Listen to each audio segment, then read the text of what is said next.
18절에서 25절 말씀 교독합니다. 생각하건대 현재의 고난은 장차 우리에게 나타날 영광과 비교할 수 없도다. 피조물이 허무한 데에 굴복하는 것은 자기의 뜻이 아니요 오직 굴복하게 하시는 이로 말미암음이라.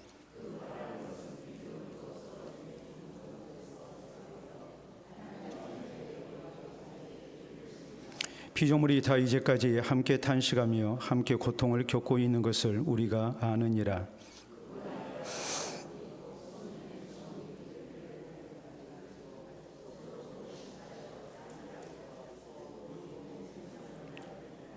우리가 소망으로 구원을 얻었음에 보이는 소망이 소망이 아니니 보는 것을 누가 바라리요.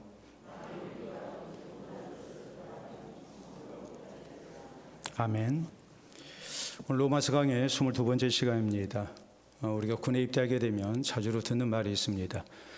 훈련에서의 땀 한 방울은 전장에서의 피 한 방울과 같다 하는 말이거든요. 군인이 새로 이제 나라의 부름을 얻고 훈련을 받게 될 때 쉽지가 않죠. 고생되지 않겠습니까? 그러나 내가 여기서 땀 한 방울 흘린 것이 싸움터에서 피 한 방울과 같다라는 생각을 하면 이것이 당연한 훈련이고 또 힘들더라도 감당을 해야 되겠다는 그런 자기 보호적인 또 내게 참으로 유익한 그런 결과인 것을 알고 또 그 모든 것을 잘 감내하게 되어 있습니다.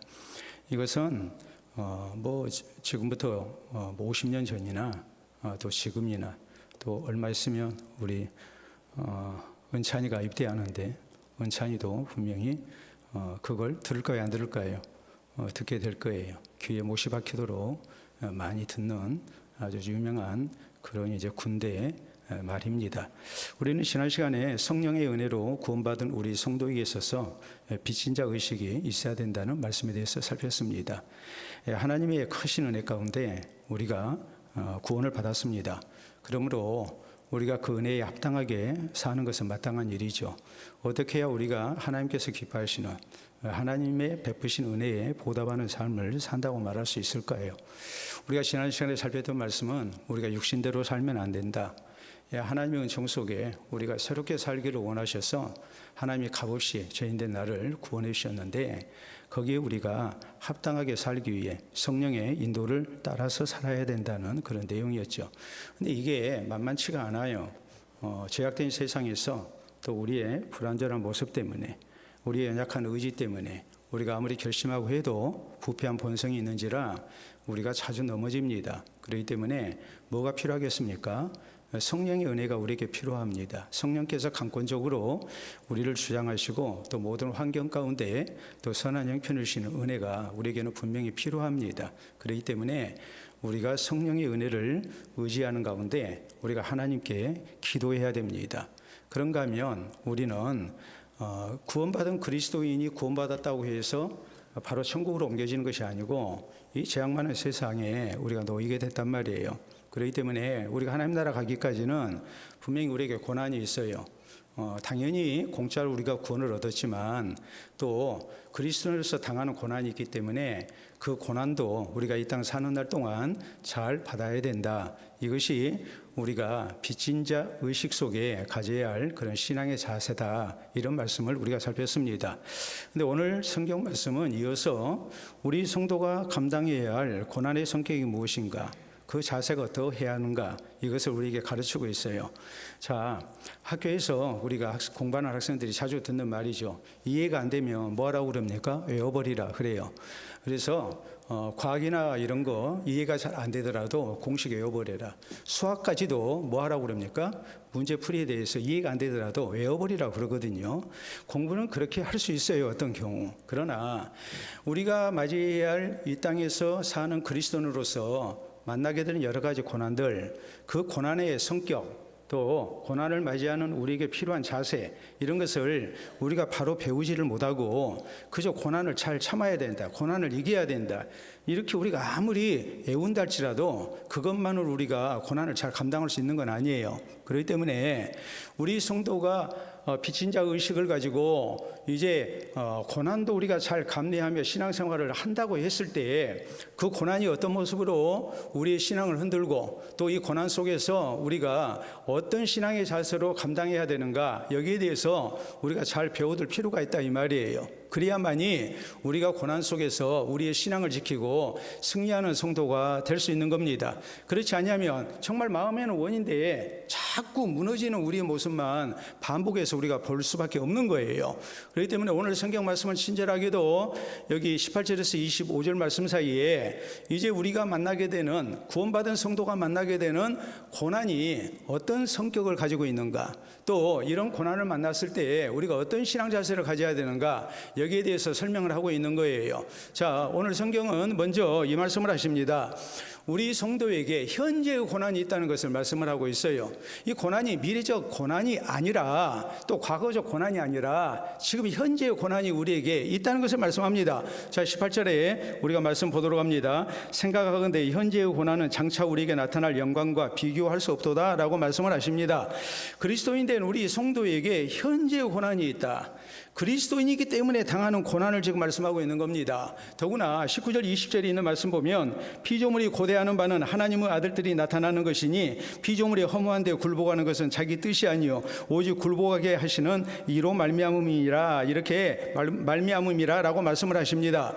이것은 우리가 살고 있는 이 자연 만물, 우리가 자연 만물 속에서 살고 있잖아요. 그런데 자연 만물이, 이 피조물, 피조세계가 하나님의 창조 목적대로 하나님 앞에 영광을 돌리지 못하고 있는 겁니다. 허무한데 굴복당했어요. 악한 영의 미혹 속에서 또 방해 속에서 이제 우리가 이런 환경 속에서 우리가 살고 있는 거예요.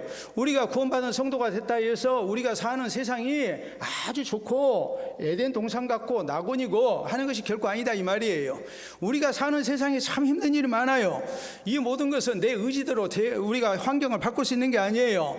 왜 하나님께서 이런 환경을 우리에게 주셨는가, 허무한데 굴복하게 하셨는가, 그것은 다름이 아니고 이런 좋지 못한 환경을 통해서 우리가 하나님 앞에 범죄한 것이 얼마나 무서운 대가로 우리에게 주어지는가, 이것을 알게 하시고 또 이런 고난 속에서 우리 자신의 연약함을 깨닫고 살아계신 하나님, 우리가 섬겨야 할 하나님을 향한 신앙을 고백하며 하나님을 의지하고 살게 하기 위해서 하나님께서 우리에게 이런 좋지 못한 환경을 주신 것이라는 말입니다. 그렇기 때문에 21절 22절에 보면 그 바라는 것은 피조물도 썩어짐을 종로릇 한 데서 해방되어 하나님의 자녀들의 영광의 자유에 이르는 것이니라. 피조물이 다 이제까지 함께 탄식하며 함께 고통을 겪고 있는 것을 우리가 아느니라 라고 말씀을 합니다. 자, 피조물까지도 누가 나타나기를 원해요? 하나님의 아들들이 나타나기를 원해요.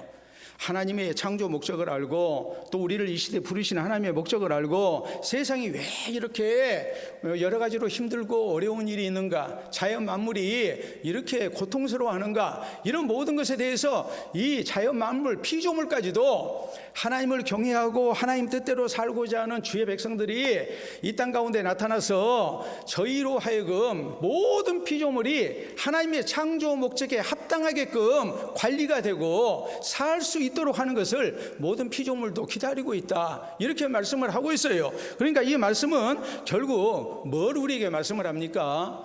우리가 세상을 살 때 구원받은 성도를 할지라도 고난이 있다는 얘기예요, 없다는 얘기예요? 고난이 분명히 있다는 것을 말씀합니다. 우리가 살아계신 하나님 경외하고 우리 생사화복의 주인 되신 하나님께 내 삶을 다 맡기니까, 또 우리가 이렇게 하나님 앞에 예배드리고 하니까, 기도하니까 우리에게는 고난이 절대 없고 항상 모든 일이 좋은 일만 생기고 하는 것은 결코 아니다 이 말이에요. 자연 만물이 타락한 인생들 때문에 얼마나 관리가 잘못돼 가지고 힘들게 됐습니까? 아담과 하와가 범죄한 이후에 땅이 엉겅퀴를 내고 사람이 땀 흘리고 수고해야 먹을 것을 얻고 또 열심히 수고해도 하나님의 은혜에서 멀어진 그런 자연 만물이 되고 말았다, 이렇게 성경은 우리에게 말씀을 하십니다. 자연의 저주를 통해서 우리가 하나님 앞에 행한 범죄를 알게 하시고 또 자연의 힘든 이 형편을 통해서 우리 인생으로 하여금 하나님 앞에 겸손케 하시는 거란 말이에요. 그렇기 때문에 우리는 이런 것을 볼 때 무엇을 생각해야 됩니까? 우리가 구원받기 전까지는 현재의 고난이 있다는 얘기 없다는 얘기예요. 있다는 것을 말씀을 하고 있는 거예요. 어느 누구도 여기서 이해할 수가 없다는 것을 말씀을 해요. 우리 예수님께서 우리에게 얼마나 평안 주기를 원하셨습니까? 수고하고 무거운 짐진자들아 다 내게로 오라. 내가 너희를 쉬게 하리라.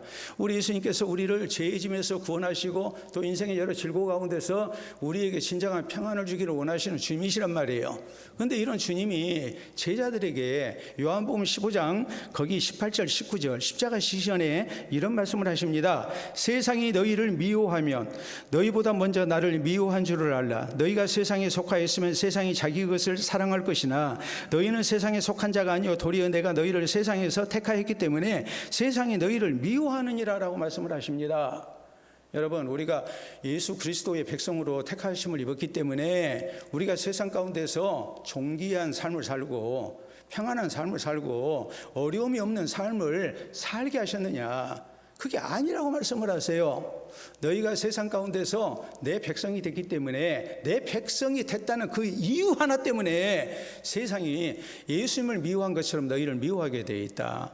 너희가 그리스도인으로서 사는 것이 결코 쉽지 않을 것이다. 그거 알아야 된다. 우리 지금 그렇게 말씀을 하세요. 애굽에서 노예 생활을 했던 이스라엘 백성들이 하나님 은혜로 해방이 됐습니다. 구원받은 겁니다. 여러분, 이 백성들이 얼마나 기대에 부풀었겠습니까? 이제는 고생할 것 없고 이제는 편안한 삶만 있을 것이다. 이런 기대를 마땅히 하지 않았겠습니까? 그런데 저희가 약속하신 가나안 땅 가기까지 광야 생활은 만만치 않았습니다.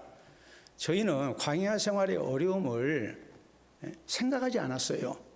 그러다 보니까 마실 물이 없으면 쉽게 불평하고 원망하고, 또 저희가 가나안 땅을 향해 나아갈 때에 어떤 장애물을 만나게 되면 또 그때 하나님 우리를 버리셨다. 하나님이 어디 갔느냐?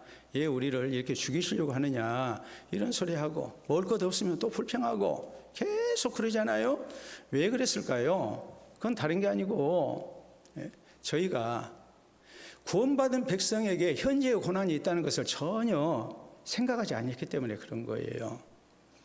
저는 성지순례 가가지고 저 유대 광야도 가봤고 또 미디안 광야도 가봤고 다 가봤습니다. 근데 오늘날에는 그 도로 거기에 아스팔트 도로가 나져 있어요. 근데요, 그 길도 힘들어요. 벤츠 고속버스를 타고 가도 힘들어요. 예? 사막이라니까요. 사막인데 편하겠어요? 뭐 천안 논산 고속도로 같이 됐겠습니까? 예? 우리나라처럼 좋은 고속도로가 어디가 있어요? 우리는 그 길도 가면서 피곤해, 멀어, 막 그러는데 그보다도 훨씬 먼 길, 또 훨씬 더운 길.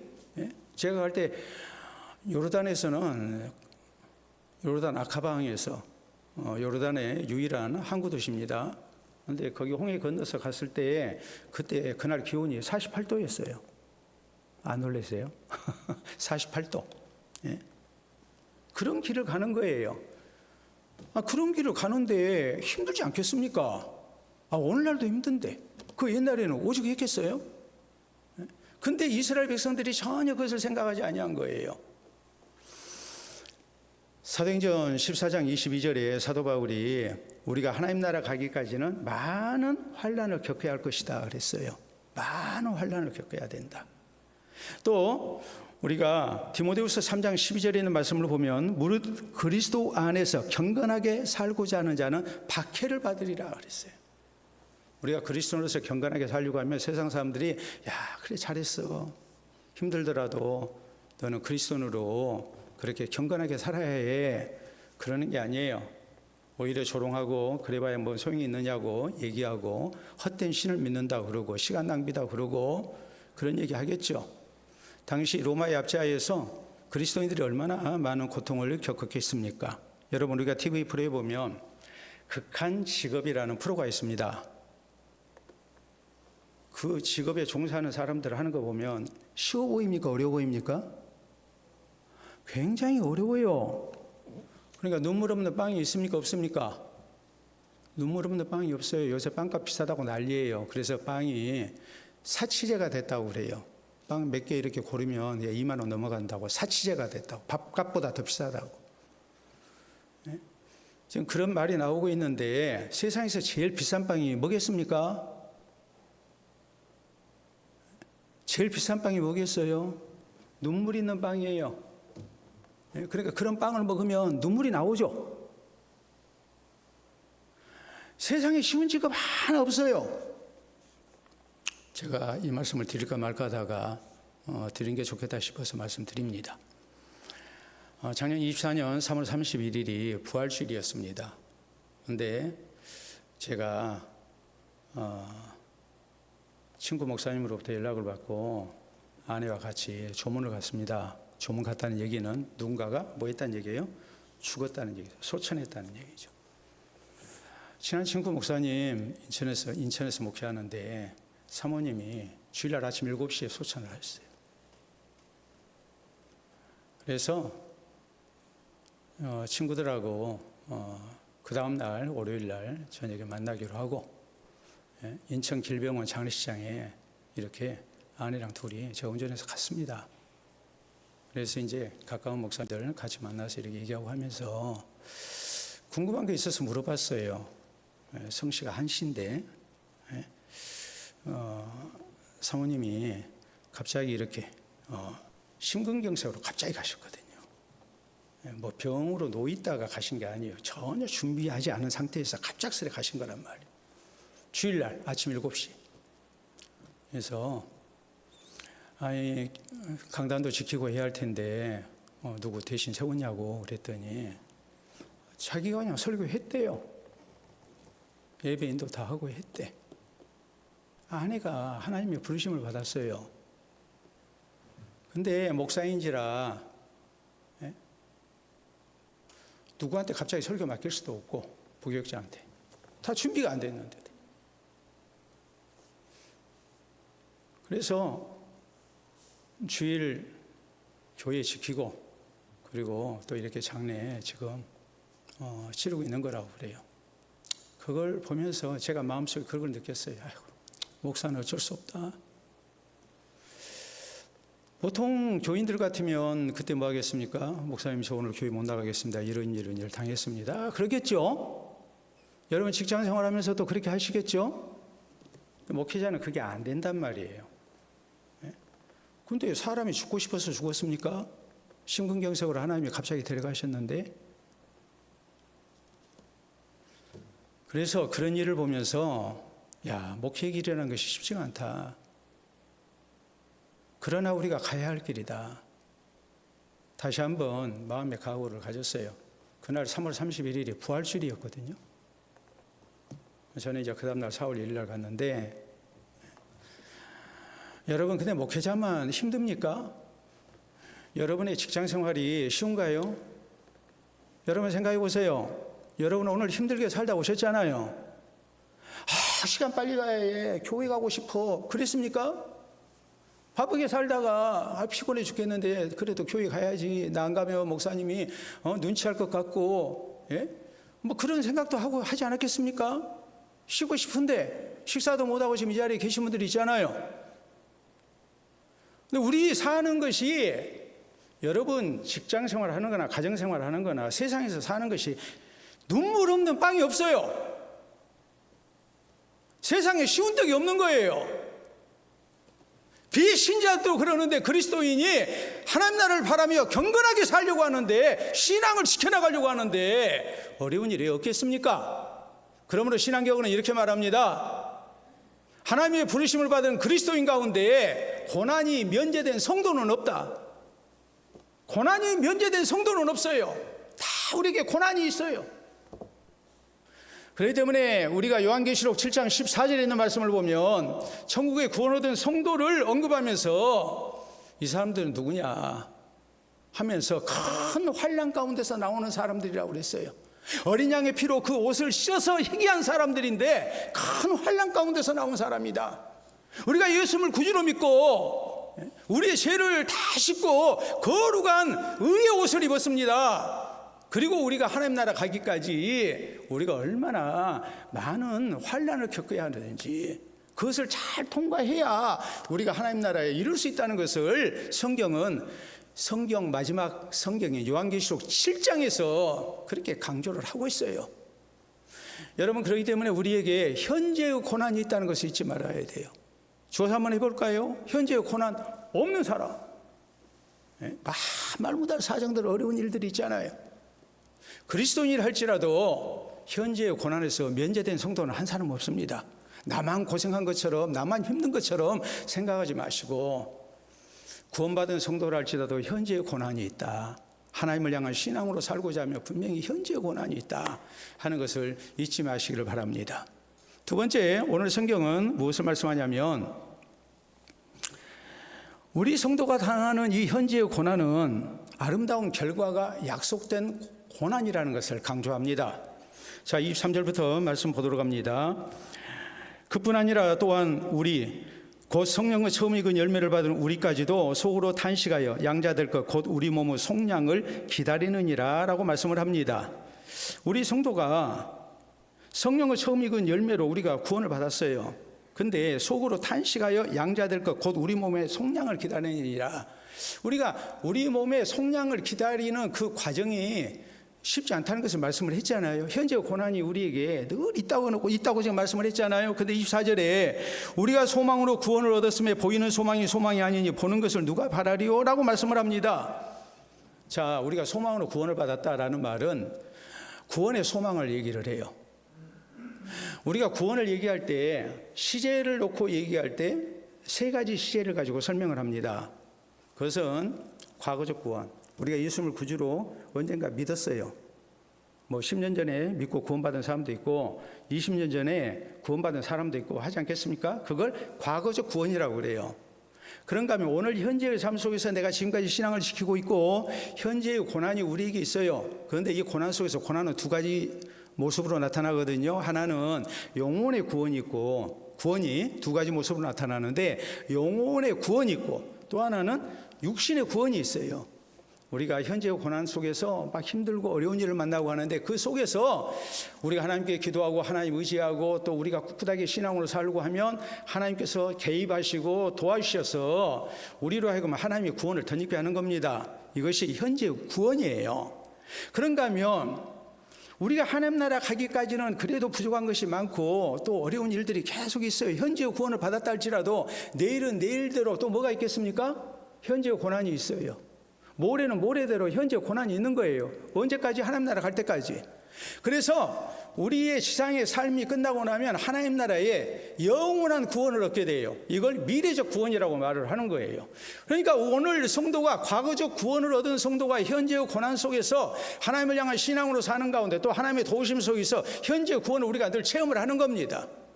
이런 삶이 계속 반복되는 가운데 우리는 미래적 구원을 향해 나아가는 거예요. 그러니까 우리가 이 구원의 소망을 가지고 구원을 받은 사람들이에요.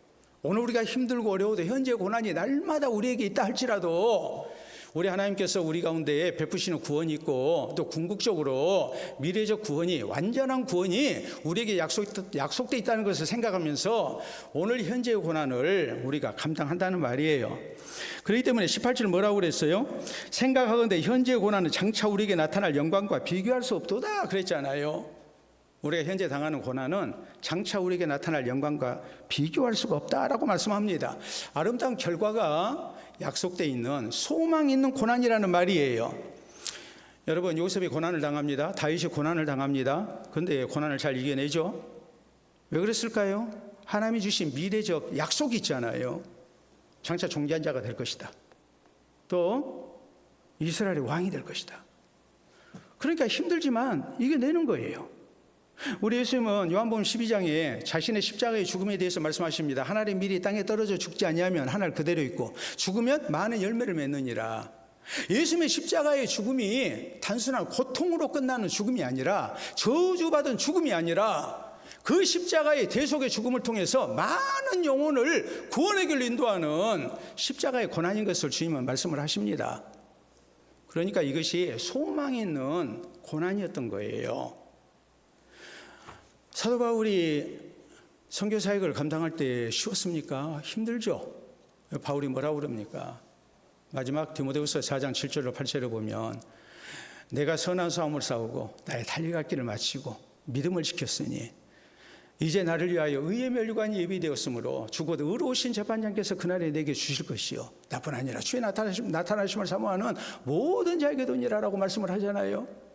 오늘 참 힘든 길을 가요. 십자가 지고 내가 져야 할 십자가 지고 힘든 길을 가요. 그러나 이것이 헛된 고생이 아니고 분명히 하나님이 주시는 영광이 기다리는 십자가의 고난이라는 것을 바울은 고백을 하고 있습니다. 운동선수들이 메달 따기 위해서 열심히 고생합니다. 금메달 따기 위해서 할까요? 아니면 금메달을 땀으로써 얻어지는 명예와 포상을 위해서 고생을 할까요? 네? 고생 열심히 해라. 그래서 금메달 따라. 그럼 금메달 하나 주고 말아버리면 누가 운동하겠어요?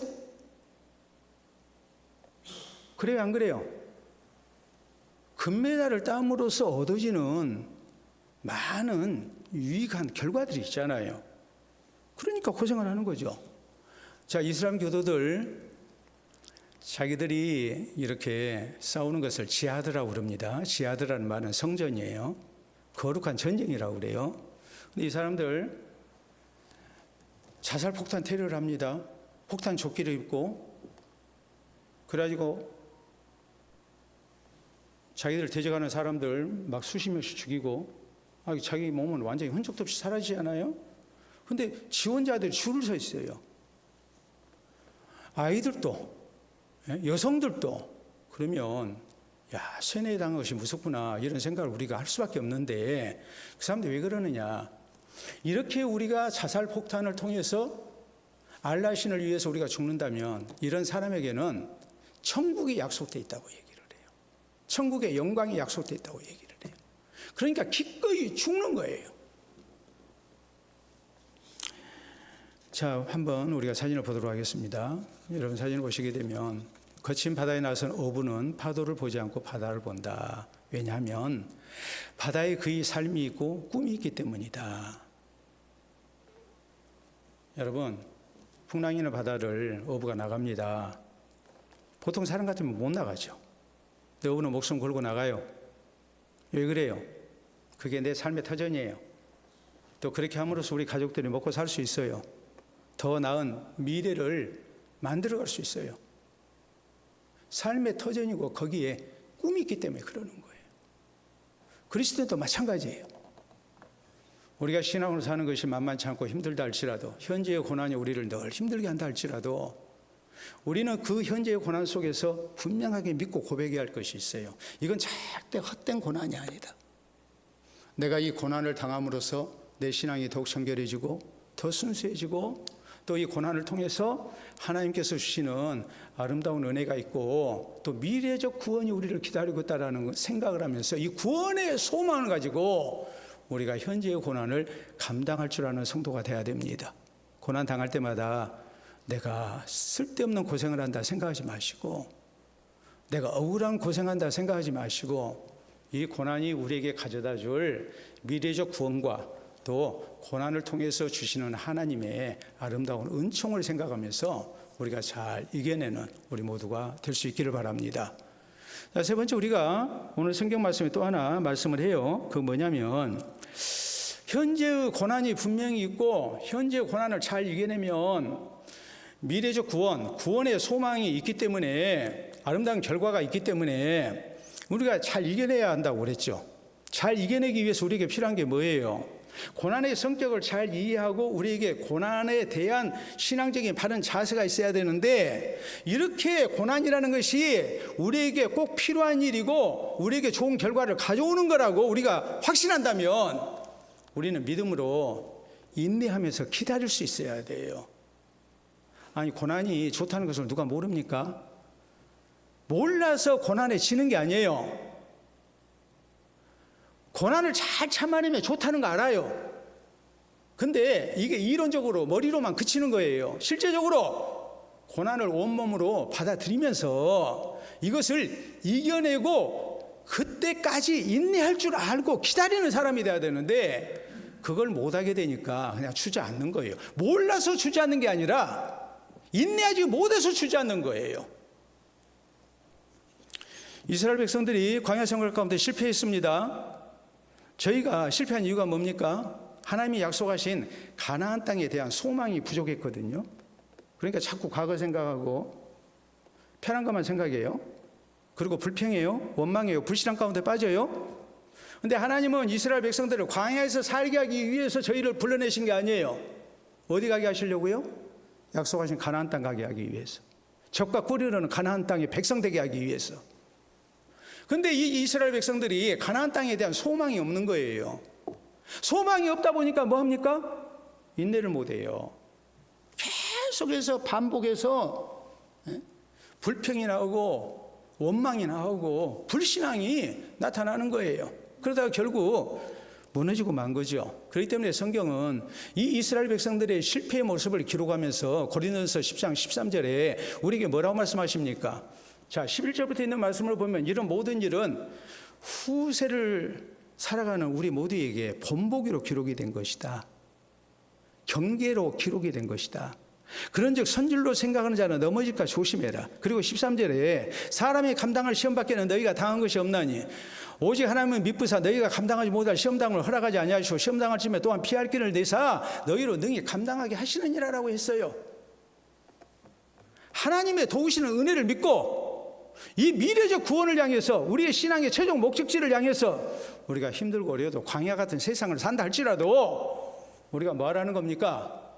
끝까지 인내하고 그 승리의 그날을, 우리의 구원이 완성되는 그날을 우리가 기다려야 된다고 말씀을 합니다. 우리 예수님은 너희 인내로 너희 영혼을 얻으리라 그랬어요. 서만화 교회를 향해서는 뭐라고 말씀하십니까? 네가 죽도록 충성하라. 그리하면 내가 생명의 관을 네게 주리라. 서만화 교회가 신앙을 지키다가 얼마나 지금 힘든 일을 많이 당합니까? 내가 내 환난과 궁핍을 한다 그랬어요. 예수님이 모르시고 지금 그런 얘기를 하시는 게 아니에요. 다 알아요. 얼마나 지금 주를 향한 신앙을 지키다가 저희가 박해를 당하고 재산을 빼앗기고 또 추방당하고 힘든 세상을 살아야 하는지 우리 주님이 다 보고 계셨고 알고 계셨어요. 그런데 이런 서만화 교회 성도를 향해서 말씀하십니다. 다 끝났다라고 말씀하시는 게 아니라 앞으로 10일 동안 또 환난이 너희를 기다린다. 그래도 너희는 죽도록 충성해야 된다. 그래야 너희에게 생명의 관이 있다라고 말씀하세요. 죽도록이라는 말은 죽을 힘을 다해서 언제까지? 죽을 때까지 끝까지 신앙생활 잘해야 된다. 이렇게 강조를 하고 계십니다. 우리가 일반적으로 그래요. 성공한 사람들, 성공하기 위해서, 인생살이에서 성공하기 위해서 꼭 필요한 요소가 있어요. 어느 분야든지 마찬가지예요. 이거 없으면 성공 못해요. 뭐일 것 같아요? 머리가 좋아서, 경험이 많아서, 배경이 좋아서, 혹은 그 사람의 능력이 뛰어나서, 여러 가지 조건을 우리가 얘기할 수 있겠죠. 그러나 아무리 그런 조건이 좋다 할지라도 이것 없으면 안 돼요. 그건 뭐냐면 인내예요. 인내. 세상에 쉬운 일이 어디가 있습니까? 다 힘들다고 그랬잖아요. 다 나름대로 힘든 과정이 있어요. 그런데 그것을 뭐 해야 됩니까? 끝까지 잘 참아내야 해요. 그래야 비로소 성공을 하는 거예요. 그렇기 때문에 우리가 아는 사자성어 가운데 고진감래라고 그랬습니다. 고난이 다하면 좋은 일이 온다. 또 인내는 쓰나 그 열매는 달다. 이렇게 말하지 않습니까? 이게 고진감래거든요. 사람이 그렇습니다. 무슨 일을 잘하기 위해서는 먼저 목표를 세워야 됩니다. 목표보다 더 중요한 것은 다음 뭐겠습니까? 실천하는 거예요. 실천보다 중요한 것은 또 뭐겠습니까? 끝까지 감당하는 거예요. 인내하는 거예요. 그러니까 성공하려면 세 가지 심이 있어야 된다고 얘기를 하죠. 초심, 결심입니다. 목표 세우는 거예요. 그 다음은 뭐겠습니까? 열심, 열심히 해야 돼요. 실천해야 돼요. 그 다음에 뭐가 필요하겠습니까? 무슨 심? 뒷심이 좋아야 해요. 초심과 열심과 뒷심, 이 세 심이 있어야 비로소 우리가 아름다운 인생을 살 수 있는 거예요.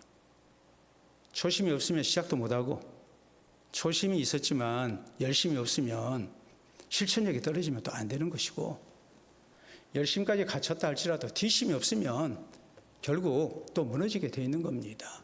그렇기 때문에 우리에게 있어서 필요한 것이 무엇일까요? 끝까지 인내하는 가운데 믿음의 길을 갈 수 있는 사람이 되어야 돼요.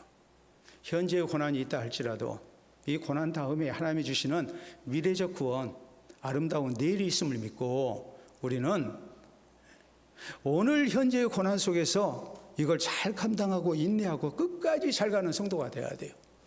그럴 때 우리는 구원에 이르는 성도가 될 수 있습니다. 이런 얘기를 합니다. 세상에 있는 사람들 세 종류로 분류를 합니다.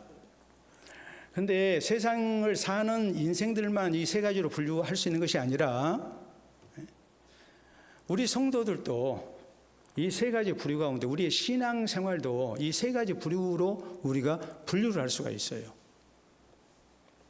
어떤 사람은 과거에 매여서 사는 사람이 있어요.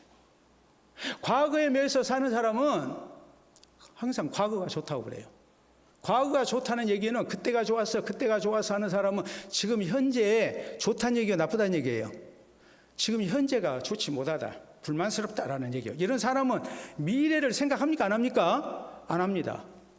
그런가 하면 두 번째로 현재에 매달려서 사는 사람이 있어요. 현재에 매달려서 사는 사람은 굉장히 그 인생 가치관이 향락적이고 사람 죽으면 그만인데 지금이 중요해요. 내일을 생각하지 않고 오늘만 생각하면서 살아요. 그런 인생이 바로 살 수 있겠습니까? 우리의 신앙생활도 마찬가지죠. 지금 당장 좋아야 해요. 지금 평안해야 돼요. 어려운 일 있으면 안 돼요. 이건 하나님이 잘못하신 거예요. 오늘 이렇게 예배드리고 돌아가는데 돌아가는 길에 어려운 일 당하면 안 돼요. 내가 주일날 나와서 예배드렸는데 한 주간 평안해야 돼요. 이게 현재에 매달려 사는 사람의 모습이에요. 신앙인의 모습이에요. 그런데 세 번째 어떤 부류가 있느냐? 미래를 바라보며 사는 사람이 있어요. 내 과거가 좋지 못해요. 힘들어요. 내 인생이 잘못됐어요. 지금 현재도 내가 너무 힘들어요. 그러나 이런 과정을 통해서 장차 하나님이 내게 주시는 아름다운 내일이 있다. 내가 오늘 고생하고 애쓰는 것이 결코 되지 않다. 어떤 경우는 부모로서 내가 열심으로 고생하고 내 인생은 이렇게 끝난다 해도 내가 이렇게 삶으로써 우리 자식들이, 우리 후손들이 잘 될 것이다. 그렇게 믿고 고생의 길을 감당하는 사람들이 있잖아요. 우리 조상들이 그렇게 살아오셨잖아요. 그래서 우리가 지금 있는 거잖아요.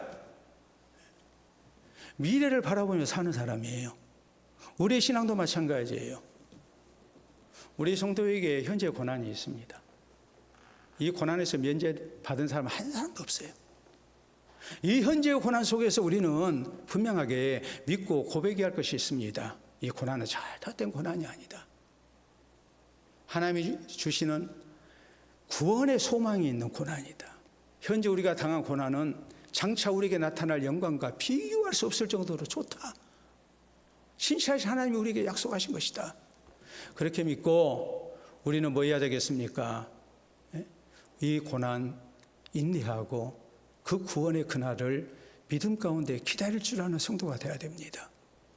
오늘도 여러분의 삶 속에 여러분을 힘들게 하는 현재의 고난 분명히 있을 것입니다. 그 현재의 고난 속에서 우리 하나님을 향한 신앙을 고백하며 하나님, 내가 오늘 또 신앙으로 사는 길이 만만치 않고 힘듭니다. 힘들지만 분명히 하나님께서 잘 감당하게 해주실 줄 믿습니다. 그리고 우리 하나님이 이 고난을 통해서 합력하여 선을 이루실 줄 믿습니다. 내가 이 과정 잘 마치고 나면 하나님의 아름다운 영광을 보게 하실 줄 믿습니다. 이 믿음의 길 끝까지 잘 달려가게 해주십시오. 해달라고 기도하면서 우리의 달려갈 길 끝까지 달려가고 우리 하나님이 주시는 하늘의 구원과 영광을 얻는 우리 모든 성도 되실 수 있기를 주의 이름으로 축원합니다. 우리 함께 기도합니다.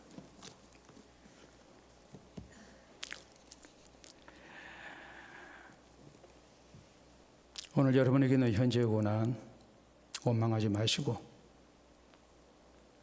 그리스도인이랄지라도 하나님의 백성이랄지라도 현재의 고난 있다는 것을 당연하게 받아들여야 됩니다. 그러나 헛된 고난이 아닙니다. 이것을 통해서 하나님은 아름다운 결과를 분명히 우리에게 주시겠다고 약속하셨습니다. 소망 가운데 그날이 오기까지 인내하며 믿음으로 살고 지켜나갈 길을, 그래서 승리하는 성도가 될 것을 우리 하나님 앞에 기도로 다짐할 수 있기를 바랍니다.